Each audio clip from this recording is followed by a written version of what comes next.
గాంధీ గారి కలల కన్నా గ్రామ స్వరాజ్యం. గడపల్లకొచ్చారు గదరా గవర్నమెంట్ ఆఫీసు వాళ్ళు, అడిగి ఆరోగ్యమే తెలుసుకుండ్రు ఇంటికొచ్చి డాక్టర్లు. శిథిలంగా ఉన్నూరు బాడి మరి అయ్యింది రాది గుడి, గుడి గంట కొట్టకుండా పేదోడి బతుకు వెలిగిపోతుంది గదరా, బతుకు మార్చింది జగనన్నరా.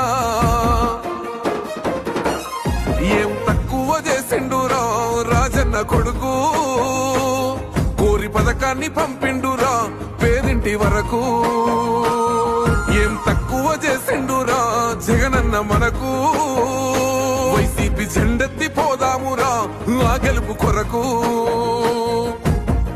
ఎన్ని జలములంటా నువ్వే రావాలి, ఎవరు వద్దు మాకు, నువ్వు ఉండమనగా మాకు ఎవరు ఎందుకు, ఏం చేయడానికి ఏమొద్దు, ఏమొద్దయ్యా నువ్వే కావాలా.